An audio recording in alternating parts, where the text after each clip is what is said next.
marches comme un aveugle qui ne sait pas où il va. Tu marches comme un sourd qui n'entend rien du tout. Tu t'en fous de Dieu, tu te moques de sa Bible. Mais un jour, tu couleras des larmes pour tout cela. Tu vas couler des larmes, tu vas pleurer un jour. Dis-moi si tu mourrais ce soir, mais que diras-tu à Dieu si tu mourrais demain? Et puisqu'il y aura des guerres, ça veut dire qu'il y aura famine. Ah, Et quand il y aura famine, la même organisation ONU va interpeller les organismes qui sont chargés de l'aide humanitaire d'apporter comme quoi, dans cette souffrance, nous allons acclamer l'ONU qui apporte le garant de la paix. Voilà. Ou la garante de la paix. Voilà, nous allons acclamer, oh non, c'est ça même. Et si seulement que nous acclamons, ça veut dire que l'ONU, par le diable, va mettre en place aussi des institutions, sinon des lois ou encore des recommandations pour tous ceux qui voudront en avoir en plus. Et comme nous serons en manque, qui va résister? Qui va comprendre que là, c'est un piège de l'ennemi pour que je m'écarte de mon Seigneur. Un ventre affamé n'a point d'oreille. Alors, encore une fois, réveillons-nous. Et le chrétien doit apprendre à entreprendre pour ne pas tomber dans le piège du malin.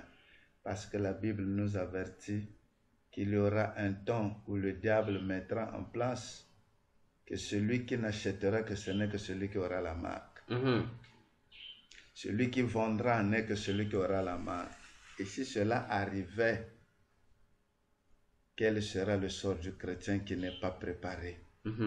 Préparons-nous donc, parce que ici le Seigneur commence à montrer ce que le diable est en train de préparer. Ce que le diable est en train de préparer. Il ne montre pas seulement qu'il est en train de préparer, mais il le fera. Il le fera, oui. Il le fera. Est-ce que sommes-nous prêts dans cette souffrance d'adorer le Seigneur? Que le Seigneur Dieu nous soutienne. Pasteur, en parlant, je dis encore ici, merci à Satan pour ces précisions-là. Ça m'a rappelé ce qu'il avait dit dans l'agenda satanique en 2023. 23. Parmi les, il y a quoi, 3 ou 4 points où il avait touché ces éléments-là. Donc, parce que là, dans le groupe, dans mon groupe WhatsApp, nous avons essayé de commenter cela. Mais là encore, il nous aide à avoir encore plus clair. C'est dit oui, on se disait, mais comment ça va s'effectuer? Comment il va créer la famine? Comment, comme il avait pris le verre, il avait mis la grenouille pour dire que à ces nations, faites des habitants de la terre mes grenouilles. Donc on comprend comment les habitants de la terre seront des grenouilles. Parce qu'il y a des institutions, il va passer par des institutions pour pouvoir se camoufler. Voilà. Alors, passons au deuxième tiret. Activité. Il dit activité au pluriel. Alors, là, je me suis posé 1001 questions. Il dit activité. Je me suis dit, tiens, Il s'agit de quelle activité? quelle activité? Est-ce activité comme travail, que nous connaissons, ou activité comme, point d'interrogation? Mais il s'agit quand même d'une activité au pluriel. Au pluriel. Ça veut dire qu'il y a plusieurs activités. Exact. De toutes sortes. Exact. Dans tous les domaines. Donc, en aimant, si je comprends personnellement, ça veut dire que si le premier, c'est le domaine politique, le deuxième activité, si ça nous renvoie au domaine économique. Donc, sur le plan économique aussi, attendez-vous à ce qu'il y ait des bouleversements mondiaux, qu'il y ait des problèmes liés aux crises financières ou, comme on dit, aux crises boursières. Attendons-nous à ça. Attendons-nous également qu'on nous propose quelque chose de nouveau sur le plan économique. Comment nous a changé la monnaie déjà? Mais, et qui a été dévaluée. Mais notre monnaie congolaise aujourd'hui, la monnaie congolaise du Congo-Brazzaville, on a le français dedans, on a l'arabe dedans, on a le portugais dedans. Et Ouais. Donc, du coup, et il y a le chinois dedans. Donc, On comprend déjà. on nous ajoute déjà dans notre monnaie. Alors qu'ils n'ont rien à voir avec le Le CFA. Congo ne parle pas chinois. Le Congo et ne les parle pas Chinois ne sont portugais. pas dans le CFA. Mais ils ne sont pas là. Qu'est-ce qu'ils viennent faire là? Qu'est-ce que les Arabes viennent faire là? Comme pour dire aux gens, attention, attention. Attention, nous sommes là en tant que sentinelles pour avertir les gens. Comme pour dire au monde chrétien, faisons attention. Faisons attention. Je ne sais pas si le pasteur a encore un point à ajouter sur les activités. Pasteur, nous sommes dans un séminaire. Vous avez la parole. Les activités, comme nous venons de le dire, il s'agit de plusieurs activités parce que il y a S à la fin. Ici, rien n'est déterminé. Mais à chacun de méditer parce que le Saint-Esprit pourra se révéler à qui il veut. Amen. Selon aussi la manière dont tu vas méditer sur cette question. De quelle activité s'agit-il? Est-ce que ce sont des activités physiques? Est-ce que ce sont des activités spirituelles? Quel genre d'activité dont le diable est en train de préparer ses serviteurs contre les humains, sinon contre les chrétiens? Il y en a plusieurs. Mais il y a bien des activités pour lesquelles les chrétiens aussi sont attachés. Bien sûr. Et ouvrons donc l'œil, parce que dans toutes les activités que nous avons dans le monde, peut-être je pourrais écarter l'évangile, mais les autres activités, même les païens sont dedans. Il y a donc confusion.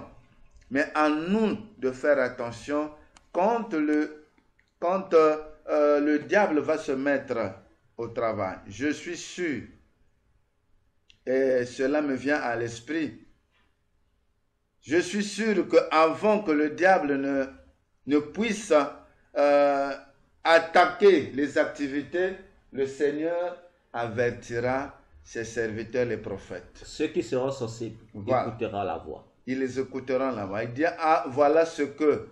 C'est comme dans la vision, justement, un côté c'est le diable qui est en train de faire son cours, et de l'autre côté c'est le serviteur de Dieu qui est en train de donner les contre-attaques. Voilà. Donc ça veut dire que le Seigneur va utiliser ses serviteurs.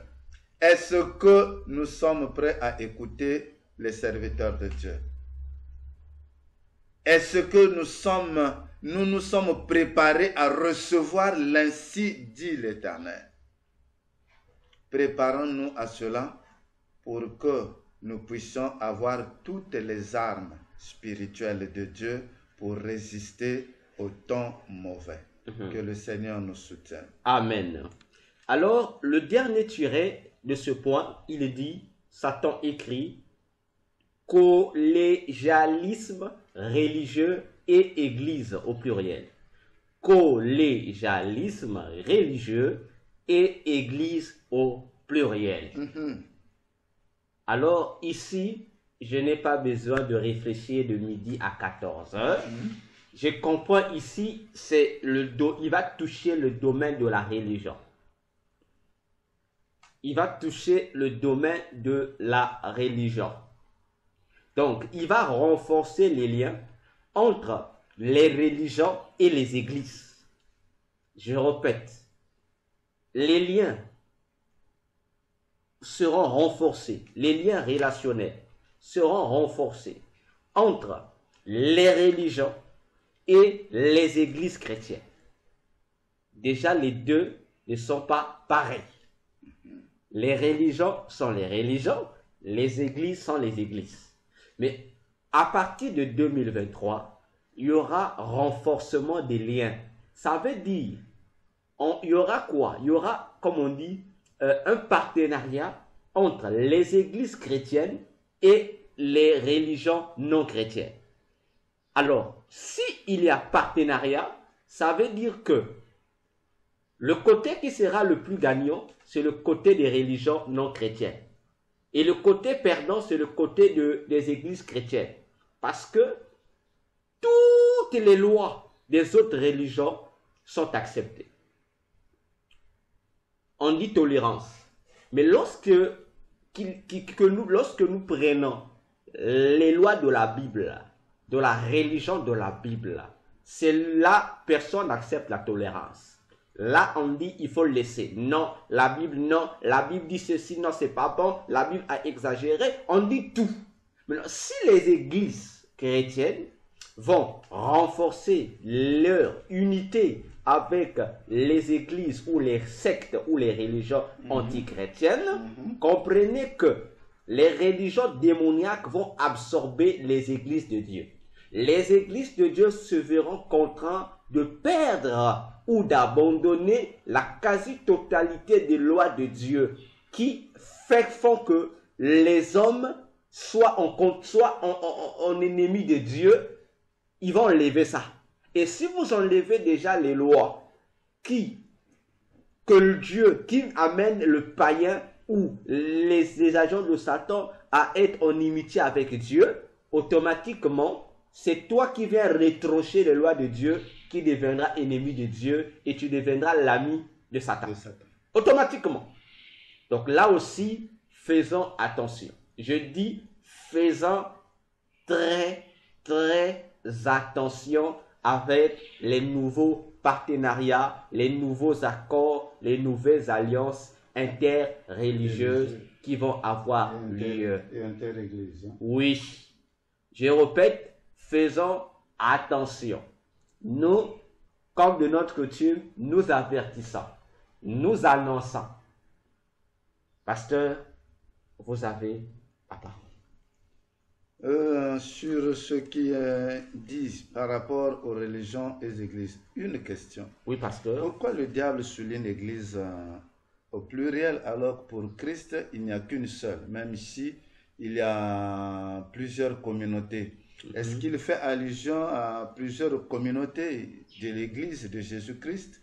Ou bien, comme aussi aujourd'hui, nous appelons toutes les assemblées, que ce soit chrétiennes ou non, on les appelle aujourd'hui, toutes sont des églises. Il parle en termes d'église corps de Christ, membres. Donc, comme j'avais dit, l'église en tant que les églises locales.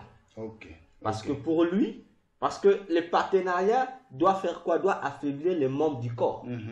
Parce que si, comme disait, je crois, Corinthiens 12, si un membre du corps souffre, c'est tout le corps souffre.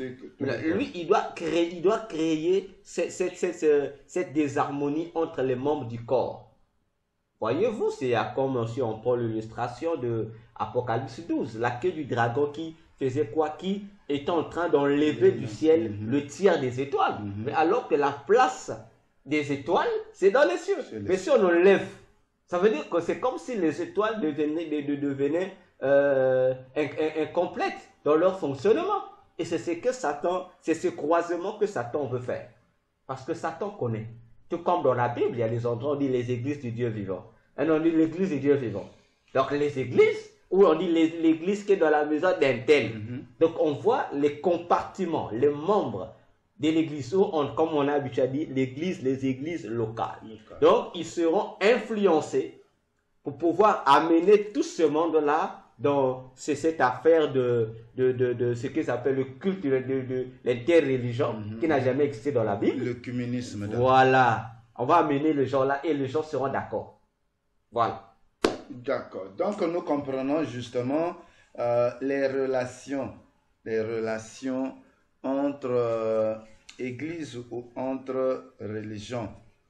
Le diable ici souligne, il met bien religion d'un côté, église de l'autre. Nous n'avons rien à voir avec les religions, même si l'église chrétienne, quelque part, on l'appelle aussi religion. Mais nous sommes une église spirituellement organisée. Nous sommes des communautés qui ont à la tête Jésus-Christ. Et puisque nous avons à la tête Jésus-Christ, comprenons aussi aujourd'hui que le diable a mis en place des fausses églises, Oui. où il y a des faux pasteurs. Mhm. À nous donc de savoir quelle est l'église avec laquelle je voudrais partager des enseignements. Mhm. Tu peux aller, tu vas penser que ah non, cette église là vraiment, il y a toujours, comme on dit, le feu, le feu, le feu, le feu. Ah non, si j'appelle le serviteur là-bas, venir aussi prêcher dans mon église, je pense que les choses vont changer. Est-ce que tu as d'abord cherché à comprendre ce feu-là? Est-ce que ce n'est pas un feu étranger? Ne va pas t'associer avec celui qui a porté la robe blanche, pensant qu'il est de ton côté alors qu'il est ton adversaire, qu'il est ton ennemi. Faisons extrêmement attention. Le Seigneur, c'est le Seigneur qui avertit. Ça ne vient pas d'un homme, ça vient de lui-même, le Seigneur, qui dit, regarde ce qui va arriver. Regardez ce que lui, il est en train de préparer. Et à nous donc de faire attention. Ne prenons pas l'habitude de dire, ah, vous aussi vous dépassez. On parle ici diable, on parle ici, donc finalement, qu'est-ce qu'il y a? Et donc Jésus est où aussi seulement le diable continue à agir. Mais le diable n'est pas encore enchaîné. Ah, c'est ce que les gens oublient en fait. Il est encore libre d'agir. Donc comprenons et faisons attention. Que le Seigneur Dieu nous garde. Alors, nous poursuivons. Alors, Satan écrit le grand 3. Et il écrit degré supérieur du pandémonium. Je répète encore, ces degrés-là, nous ne savons pas c'est quoi dans l'organisation de Satan. Nous ne savons pas. Et il met la lettre T après. Et il ouvre l'accolade. Et il écrit pour les satanistes. Ici, je m'aimerais préciser, pasteur. Je ne rentre pas dans le langage de tout le monde. Parce que tout le monde, dans le langage de tout le monde, dans le langage courant, dans notre langage populaire, un sataniste, c'est celui qui travaille avec Satan. Avec Satan.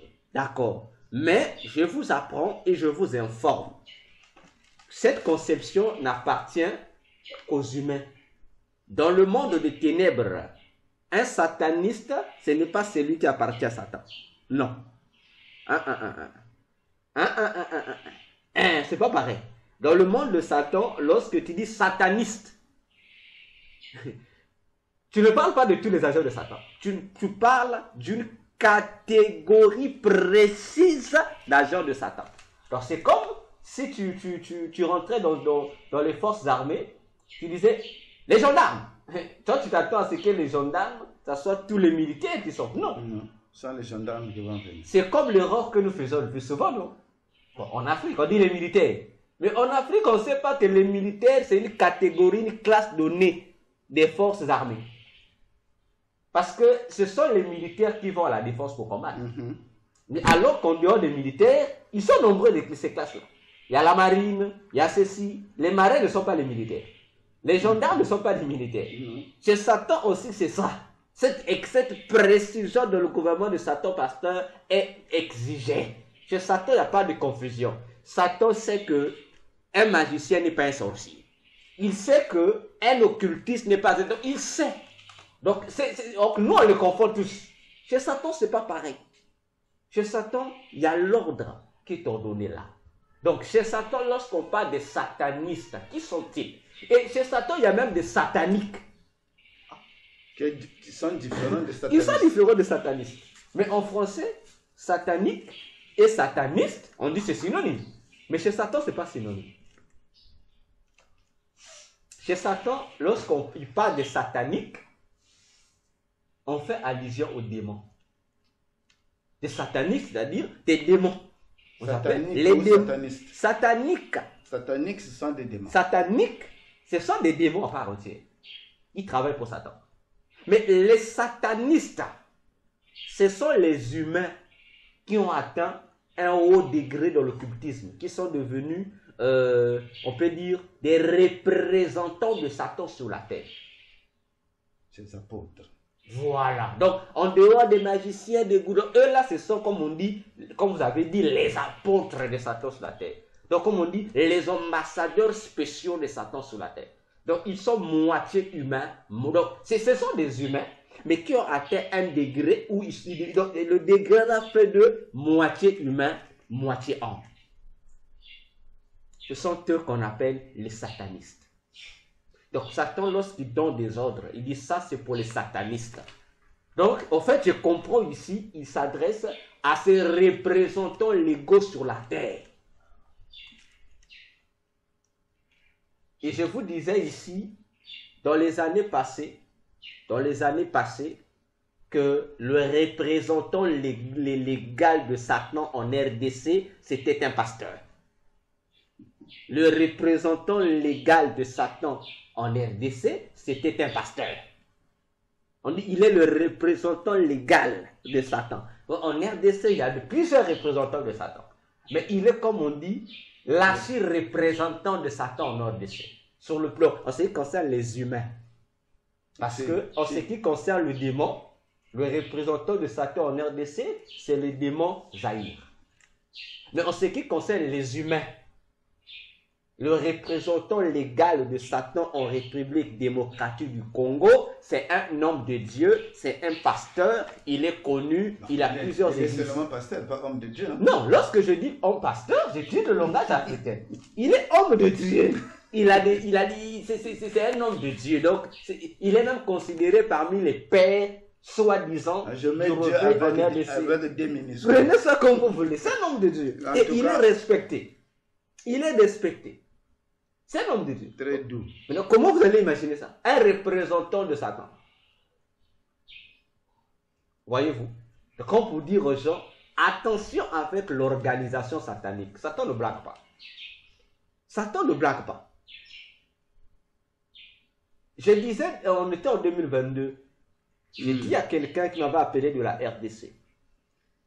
Il m'a parlé sur Hanouka. Je lui ai dit, avant même que lui parle, j'avais fait une émission, j'ai dit, il y aura un autre représentant de Satan. Parmi les représentants de Satan, c'est un homme de Dieu, ça sera un prophète. Il a le ministère prophétique, donc il s'est dit prophète. J'ai dit, d'ici peu, Satan est en train de le consacrer, il sera parmi les représentants légaux de Satan en RDC. Et donc lorsque c'est ou bien un remplacement. Non, il rentre dans le lot. Il remplace personne. Il vient rentrer dans le lot. Il vient, donc c'est des ambassadeurs. Vous voyez comme on dit des ambassadeurs de l'ONU là. On les ajoute dans le lot. Et en 2022 ici, j'ai dit, il m'a dit, mais vous allez le couvrir comment? J'ai dit, lorsque vous verrez en RDC un prophète qui va s'approprier le nom ou qui va commencer à faire la promotion du mot Hanouka, comprenez que il s'agit de lui. Il s'agit de lui. Tout court, il se surnomme Hanouka. C'est lui. Mais c'est un homme de Dieu. C'est un prophète. Hein. Il prophétise Tikotak. Mais c'est un sataniste tout fait. Là-bas, à l'RDC. Un sataniste tout fait. C'est sûr que ce sont ceux-là qui sont dans cette réunion avec les... Sûrement, peut-être sûrement. Je ne sais pas.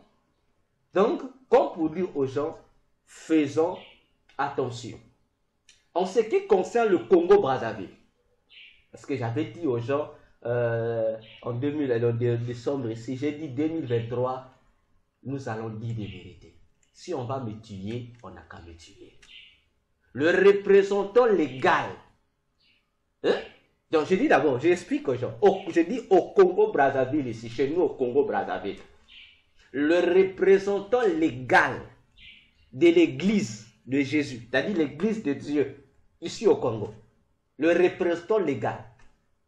De l'église normale. Je parle de l'église de Jésus, non? Okay. Je commence là. Le représentant légal de l'église de Jésus au Congo-Brazzaville, donc dans tout Congo-Brazzaville là, c'est lui qui représente l'église. Investi par les hommes de Dieu du Congo-Brazzaville. Donc, ils ont donné eux-mêmes le trône. Vous voyez? Donc, ils ont fait passation de service. Ils ont donné à tous les hommes de Dieu là, qui se disent, c'est eux qui tiennent l'église du Congo-Brazzaville. Donc, ils ont intronisé un autre individu que eux-mêmes ont surnommé le représentant de l'église du Congo-Brazzaville. Donc c'est comme on dit, comme le pape quoi, comme le pape du Congo-Brazzaville. Hein? C'est un homme politique. Hein? Et c'est le chef de l'État du Congo-Brazzaville qui représente l'église du Congo. Intronisé, je ne dis pas aux hommes, intronisé par les hommes d'église du Congo-Brazzaville. On lui a donné ça. Mais ça s'est fait depuis 2000,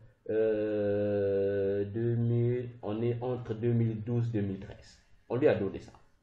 On lui a donné. Donc les hommes de Dieu, vous les pasteurs, non, vous êtes réunis, vous avez voté. Il est celui qui représente. Maintenant, pasteur, regardez l'ironie.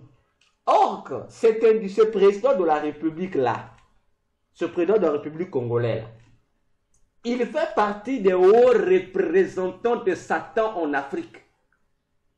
Vous vous imaginez? Donc, il est à la fois représentant de l'Église et un haut initié du monde dans le monde de Satan. C'est lui qui inaugure l'événement qu'on appelle la démocratisation de l'Afrique.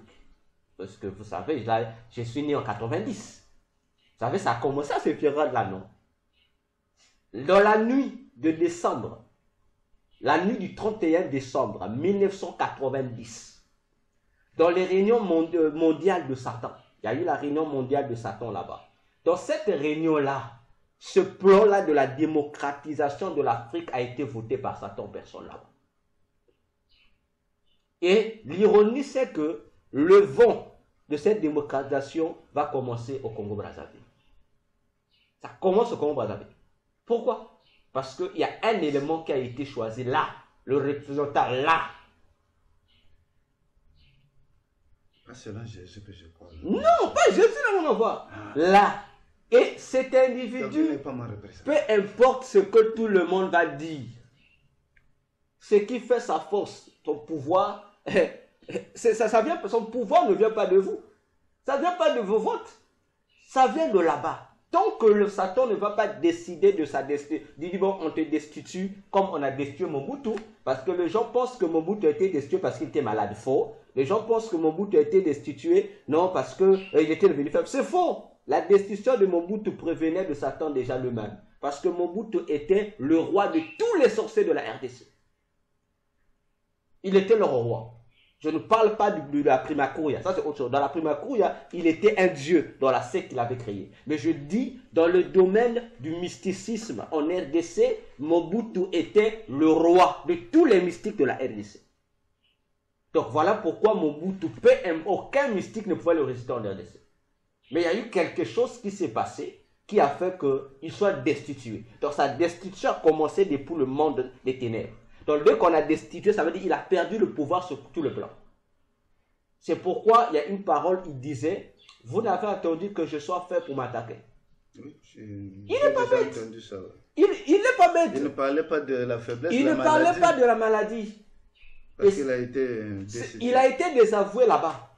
Et comme il a été désavoué, donc sur le plan physique, il a perdu tout pouvoir, il ne pouvait rien faire. Il ne pouvait plus rien faire. Au lieu de se repentir, il ne se répond pas. Ils font leur comédie avec le pasteur qui est allé prier pour lui, je ne sais pas comment on l'appelle encore. Ils font leur comédie, faire passer Mobutu s'est repenti. Or, un bandit comme ça, il ne s'est jamais repenti. Si vous voulez connaître les vraies versions politiques, pasteur, allez dans le monde mystique. On vous explique, on dit, oh, mais voilà, donc on se moque même de ce que font les humains. Le pasteur là, est allé bouffer l'argent pour rien. Il est allé bouffer l'argent pour rien. Donc, alors, imaginez-vous que le président congolais soit le représentant à la fois de Satan, mais c'est lui qui patronne l'église du Congo. Alors, comment vous allez expliquer ces points? Donc, pour dire ici, le troisième point, on dit pour les satanistes. Donc, on englobe les représentants de Satan. Donc, les nouveaux initiés vont aussi travailler en partenariat avec tous les représentants de Satan. Là, on doit faire très attention. Et quels sont les points? On dit, le premier point à combattre, on dit le temps. On dit le temps. On doit combattre le temps. je me rappelle depuis 2018, j'ai informé aux gens, j'ai dit aux gens que vous n'avez pas constaté que le temps passe vite. Très vite. On à peine on a atteint eux. Peu de temps après, ça change. Les nuits ne durent plus. J'ai dit, mais ça vous interpelle pas. Et regardez, pasteur, à peine hier, on a écrit bonne année 2022. Nous sommes le 11. Aujourd'hui, non, en 2022 à peine. Ah oui. Oh, bonne année 2022. Aujourd'hui, nous. 2023. Demain encore, toi, on va arriver à un choix. Ça passe, mais les gens ne prennent pas conscience. Mais si Satan il va combattre le temps, il y a beaucoup de choses dans le temps. Dans le temps, là, il y a beaucoup de choses. Dans le temps. Moi, je ne commente pas. Je vous laisse la parole pour le temps. Le temps aussi est concerné par le retour de Christ. Et la parole de Dieu aussi nous dit racheter le temps. Ah! Car les jours sont mauvais. Quel est le temps qu'on va racheter? Et donc le temps aussi cherche que nous puissions aussi y réfléchir, que nous puissions aussi nous y investir pour connaître le temps. Exact. Connaître le temps. Le temps où le Seigneur te visite. Ah, c'est un temps. C'est un temps. Ça veut dire que ça te renvoie déjà ici à la vie de prière. Voilà. Ça te renvoie ici à la vie de jeûne. Ça te renvoie à la vie de ce qu'on appelle la méditation de la parole. Ça te renvoie aux vies de retraite. Donc ça veut dire que, bon, c'est nous qui disons, hein. Donc on va déjà t'empêcher ça. On va t'empêcher d'avoir ce temps-là. Mais c'est déjà combattu parce que combien de chrétiens seulement sont pris au piège du temps? Ah! Combien? Parce que l'organisation satanique, en passant par le travail, par exemple, et par tout ce qui y va avec, on vous prend du temps parce que vous commencez le travail le matin, vous devez finir le soir. Et même quand tu as fini le soir, tu as la difficulté d'avoir le déplacement. Exact, surtout en Afrique. Et puisque tu as eu la difficulté d'avoir le déplacement, ça veut dire que tu n'arriveras pas à temps au culte du soir. Exact. Le culte est passé. Le culte est passé. Tu n'étais pas présent. Et encore, on va plus loin. Il y a des entreprises qui disent, ah non, par rapport à l'urgence du travail, vraiment, dimanche, vous devrez travailler. Et donc, même le dimanche que tu devrais aller au culte, pas possible. Pas possible. Ouais. Ton temps est vraiment pris. Oui. Et même quand à un moment tu as trouvé un temps libre, en toi-même tu juges que vraiment ce n'est pas un temps libre, je suis tellement fatigué toute la semaine on m'a épuisé, le seul moment qui me reste vraiment c'est celui-là, vraiment permettez que je me repose. Tu te donnes le repos toi-même. Toi-même. Et toi-même tu gères aussi le temps en donnant l'occasion à Satan de bien gérer ton temps, pour que tu n'aies pas la relation avec Dieu ni avec les autres chrétiens. Pourtant même, le téléphone est là, quoi que le diable utilise, mais aussi on peut l'utiliser pour dire, ah pasteur, je n'ai pas été au culte.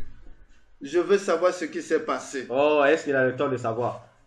J'ai besoin aussi de ta prière. Si tu veux, tu peux prier pour moi, même au téléphone, j'ai mon crédit. Non, on n'a pas le temps. Et justement, en venant ici, je suis tombé dans ce même piège. Et quand je marche, je suis arrivé déjà dans le quartier. Non, j'étais encore un peu plus loin. J'ai dit, ah, mais je suis sorti de la maison. Au fait, je n'ai pas eu le temps de faire ma prière matinale. Non seulement ça, je n'ai pas prié pour les enfants qui vont aller à l'école. Mais pourquoi est-ce que je n'ai pas eu le temps? Et je me dis que c'est l'Esprit de Dieu qui m'a rattrapé. Bien sûr. Pour vouloir me faire voir quelles sont les erreurs pour lesquelles Satan profite. Bien sûr. Pour nous éloigner de cette vie de prière. Je me disais, ah non, je n'ai pas le temps. je dois vite me réveiller, je dois vite me préparer, aller vers le docteur, finir vite avec lui parce que je dois aller au lieu du travail. Toujours. Toujours. Le travail est précieux. Toujours. Donc le temps, mes bien-aimés, rachetons le temps. Ça veut dire que fais ce qui est bien au moment où cela t'est permis de le faire. Amen. Profite de ces occasions pour faire ce qui est convenable. Parce qu'il arrivera justement des moments où tu n'auras plus jamais le temps. Le diable veut combattre le temps. Mais toi, dans ce temps-là, trouve le temps, du temps que tu donneras au Seigneur. Pour que le Seigneur Dieu te préserve. Et j'aimerais ajouter, pour dire encore aux gens qui sont en retard par rapport aux prophéties bibliques, qui continuent à dire qu'il est impossible de connaître le jour où Jésus reviendra, que personne ne connaît, d'accord, récitons la phrase de Jésus, ni le Fils, ni les anges. N'est-ce pas, pasteur? Mais comment se fait-il, pasteur? Apocalypse 12, c'est Jésus qui envoie son ange. L'ange vient prendre l'apôtre Jean, lui montre. C'est l'ange qui est en train de dire à Jean, dans Apocalypse 12, le diable est précipité sur la terre parce qu'il... Pour cette phrase-là, on va la lire. Voilà. Prenons le verset 12. Apocalypse 12, 12. On dit, c'est pourquoi, réjouissez-vous, cieux, et vous qui habitez dans les cieux, malheur à la terre et à la mer, car le diable est descendu vers vous, animé d'une grande colère, sachant qu'il a peu de temps. Ah, pasteur. Mais comment Satan sait-il qu'il nous reste peu de temps? Parce que le peu de temps, après la consommation de son peu de temps, il sait qu'il sera pris, jeté en prison. Mais il sait qu'il reste peu de temps. Ça veut dire que Satan sait quand Jésus est là. Mais comment Satan a-t-il su? Si, mais Satan aussi. Ça veut dire que d'abord, c'est l'ange qui révèle à Jean. Donc l'ange savait que aussi qu'il reste à Satan peu de temps. Et Satan lui-même aussi, le concerné, sait qu'il reste peu de temps. Bon, maintenant, on pose la question. Qui a trompé l'autre? Jésus nous a trompés? Non. Ah. Mais l'ange a dit, pasteur, il est sachant. Donc, les anges savent qu'il reste à Satan peu de temps. Mais comment peux-tu savoir qu'il reste peu de temps si tu ne connais pas le temps?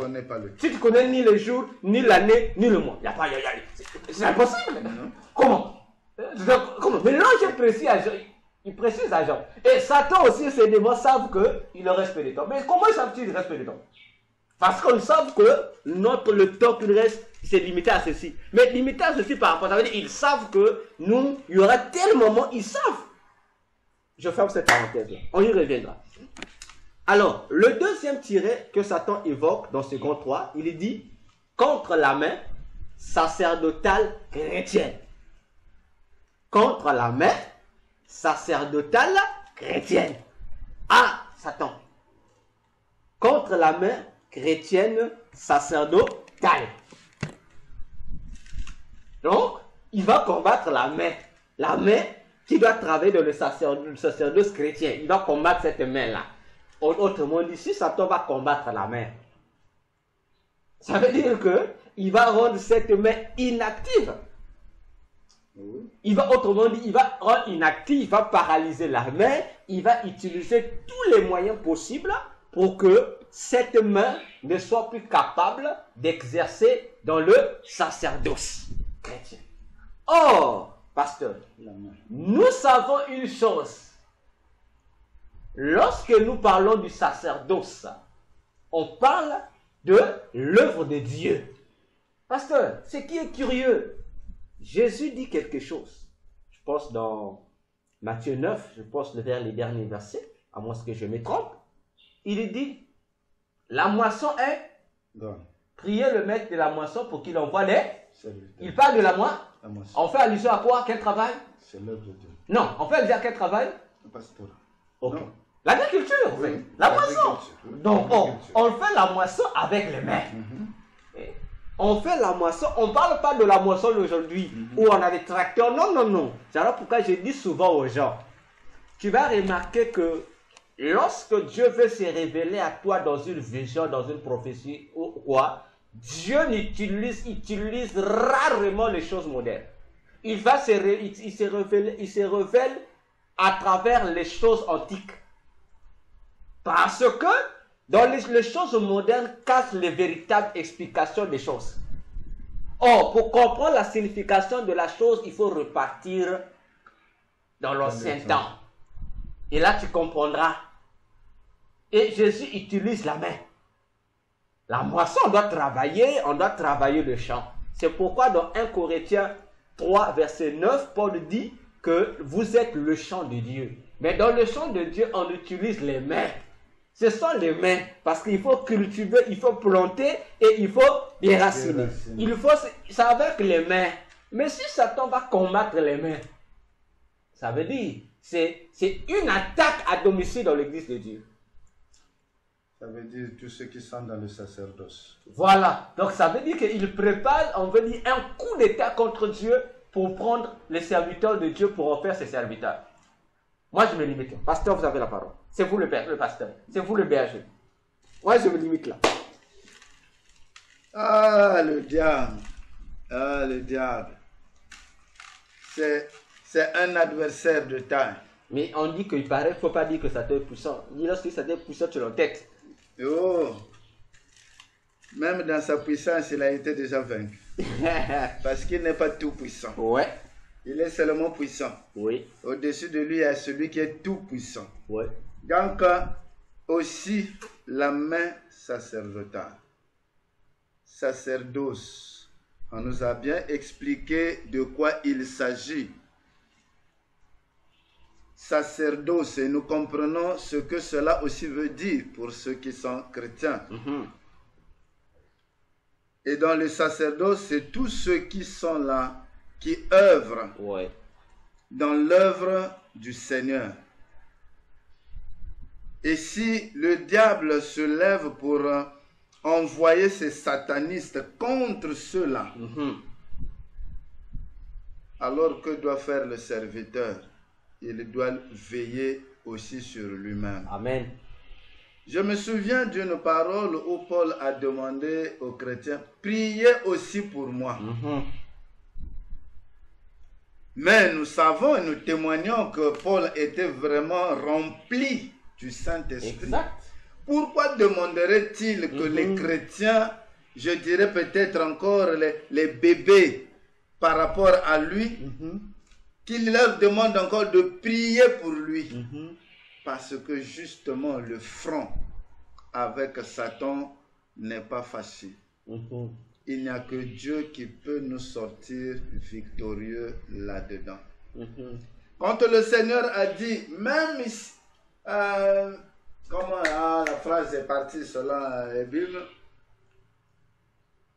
le diable... Même les élus... Voilà, c'est ça. Même les élus... C'est rentré dans l'esprit, c'est le même esprit. C'est lui, s'il était possible. S'il était possible. Là aussi, ceux qui lisent les Français disent c'est impossible. Alors que Jésus dit si cela était possible, c'est une condition. C'est une condition. Et à la fin, il dit mais celui qui a un mais, celui qui persévérera jamais sera sauvé. Comme pour dire, si tu persévères, tu ne seras pas séduit. Mais si tu ne persévères pas, tu ouvres la boîte, tu es séduit. Même si tu es élu. Même si tu es élu. Tu es tombé. Bien sûr. Donc, ne te dis pas que moi je ne peux pas, comme disent certains serviteurs de Dieu. Ah, comment c'est toi, tu es serviteur de Dieu, tu es tombé dans l'impudicité, moi je ne tomberai jamais. Attention, quand tu dis jamais, Paul dit, si tu crois être debout, fais attention. Fais attention, prends garde de ne pas tomber. Il faut prendre garde. Prendre garde. Voilà. Donc, faisons attention, frères et sœurs, dans le sacerdoce. Nous avons besoin de la prière des uns pour les autres. Pierre a dit, le même combat que toi tu as, c'est le même combat que l'autre serviteur aussi peut avoir. Mais les hommes de Dieu disent que que la faiblesse spirituelle. Et dit, Ozokoi sa médaille. Ozokoi sa médaille. Médaille, il y en a, Ozokoi ici. Et Ozokoi sa médaille. Toi, le verset, tu as dit que tu as besoin de prier. Toi, il dit que non, tu as besoin de la prière.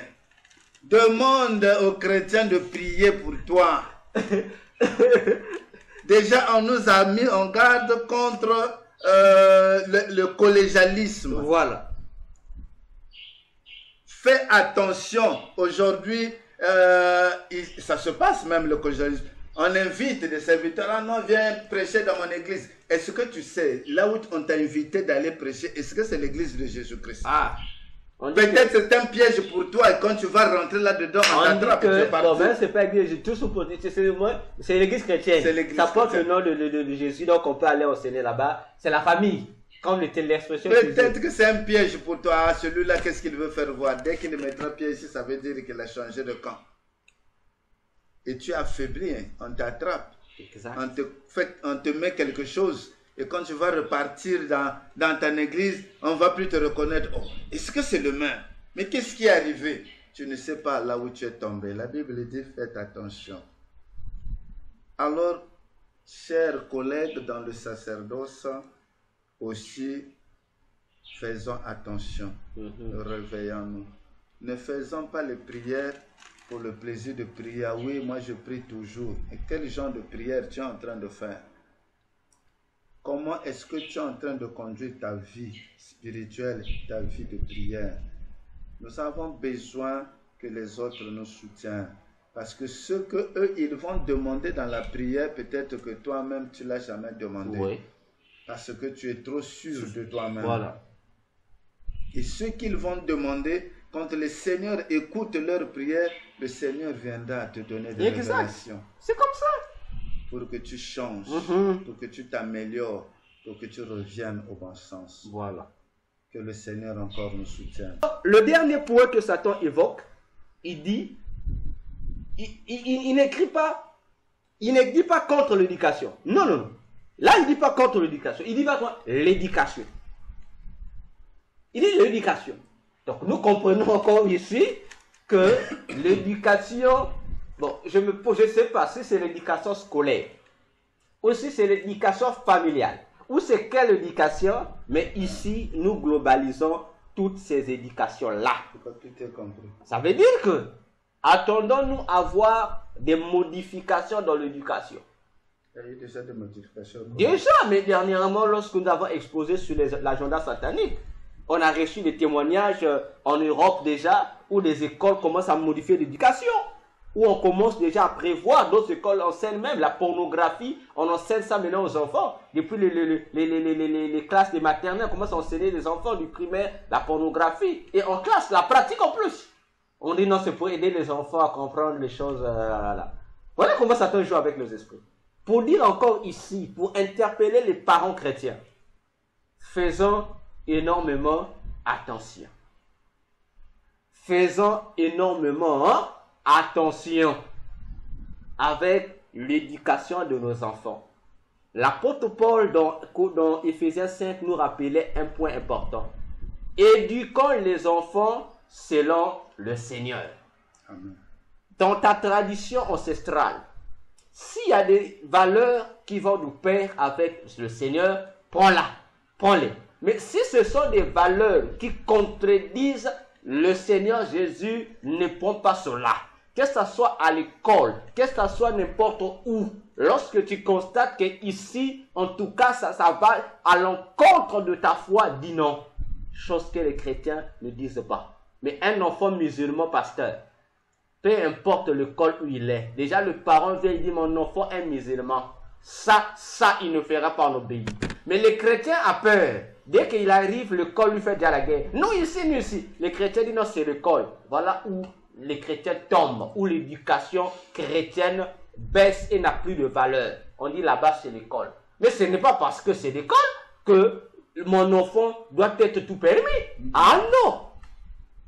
Ah non! Ça, on dit non et archi faux. Nous, on refuse. Parce que si les chrétiens n'ont pas la capacité de protester, ça veut dire qu'on va injecter dans nos enfants des valeurs antichrétiennes. Aujourd'hui, pourquoi la plupart des enfants, lorsqu'ils atteignent l'université, ils deviennent des païens? Pourtant, tu vois un enfant chrétien, feu. Une fois que l'enfant va à l'université, l'enfant commence à remettre en cause les valeurs bibliques. Sous prétexte qu'on nous avait menti. Sous prétexte que non, c'était du plagiat. Sous prétexte que la Bible, non, c'est les catholiques. Pourquoi? Parce que là-bas, à l'université, il y a des gourous. La plupart de ces docteurs d'université sont des gros satanistes qui font quoi? Dans leurs cours, ils s'efforcent à injecter ces monstres pour désorienter les chrétiens. Et aujourd'hui, on en a dans les universités, dans les universités que vous connaissez, les grandes universités de la terre, les grandes universités du monde. Citez-moi combien y a-t-il des universitaires là-bas chrétiens? Ceux qui sont là-bas, combien y a-t-il de chrétiens? Combien? Parce que là-bas, les universités sont devenues des sociétés, des industries où tu rentres chrétien, mais tu dois ressortir chrétien modernisé, ou chrétien méli-mélo, ou chrétien syncrétiste, ou en un mot, un athée. De la chair. Voilà, pasteur. Je ne sais pas si vous avez un mot à dire avant que nous ne clôturons ce point de Satan. L'éducation est la base. Nous passons partout. Partout. Nous passons par l'éducation. Dès les premiers âges, les parents nous enseignent. Donc, c'est une éducation. Quand on a grandi, on se fait des amis dans le quartier ou ailleurs. Là-bas aussi, nous avons des amis qui n'ont pas toujours notre âge.